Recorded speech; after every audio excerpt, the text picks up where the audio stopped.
ചില താരങ്ങൾ അങ്ങനെയാണ്. മോശം ഫോമിലാണെന്ന് പറഞ്ഞ് അവരുടെ കഴിവിനെ ഒരു നിമിഷത്തേക്കെങ്കിലും ചിലർ സംശയിക്കും. പക്ഷേ അവരുടെ ഉള്ളിൽ തിരിച്ചുവരവിനുള്ള ഊർജ്ജമുണ്ട്.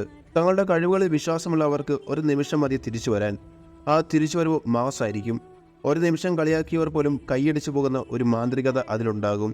ക്രിക്കറ്റിൽ അങ്ങനെ കഴിവുള്ള അപൂർവം താരങ്ങളിലൊരാളാണ് ജസ്പ്രീത് ബുംറ എന്ന ചാമ്പ്യൻ ബൗളർ.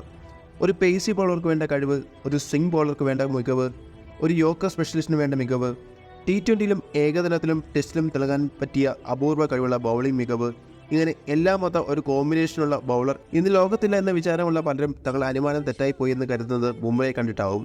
അയാൾക്ക് ചെയ്യാൻ കഴിയാത്തതൊന്നും ഇന്ന് ബൗളിംഗ് ഇല്ലെന്ന് പറയാം.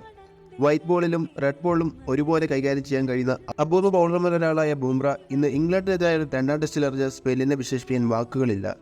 45 റൺസ് മാത്രം വിട്ടുകൊടുത്ത് 6 വിക്കറ്റുകളെടുത്ത ഉഗ്രൻ സ്പെല്ലിൽ ഗ്രൗണ്ടിൽ തടിച്ചുകൂടിയ ആരാധകരെയും പന്തുകൾ നേരിട്ട ബാറ്റർമാരെ പോലും അതിശയിപ്പിക്കുന്ന പന്തുകൾ അദ്ദേഹം എറിഞ്ഞു. അതിൽ ഒലി പോപ്പിനെയും ബെൻ സ്റ്റോക്കിൻ്റെയും വിക്കറ്റെടുത്ത പന്തുകൾ എത്രത്തോളം മികച്ചതായിരുന്നു. എതിർ ബൗളിംഗ് നിരയുടെ താരമാണെങ്കിൽ കൂടിയും ആ പന്തുകൾക്ക് സല്യൂട്ട് കൊടുക്കാൻ അവർ ആഗ്രഹിച്ചിരിക്കും. ബൗളർമാർക്ക് അത്രയൊന്നും സഹായം കിട്ടാത്ത ബാറ്റിംഗ് പ്രതീക്ഷയായ ഒരു ട്രാക്കിലാണ് താരം ഈ വിസ്മയം നടത്തിയെന്ന് ഓർക്കണം. ഒരു ഓവറിൽ ബുംറയ്ക്കെതിരെ ഇംഗ്ലീഷ് ഓപ്പണർ സാക് കോളി തുടർച്ചയായി ബൗണ്ടറികൾ അടിച്ചിരുന്നു. ശേഷം ബുംറ ഇന്നത്തെ മത്സരത്തിൽ തിരിച്ചുവരവ് നടത്തില്ല എന്നായിരുന്നു പലരും വിചാരിച്ചത്. എന്നാൽ ഒരു ചാമ്പ്യൻ ബൗളർക്ക് തിരിച്ചുവരാൻ ഒരൊറ്റ പന്ത് മതിയെന്ന് ഇന്നത്തെ അത്ഭുത പ്രകടനത്തിലൂടെ ബുംറ തെളിയിച്ചിരിക്കുന്നു.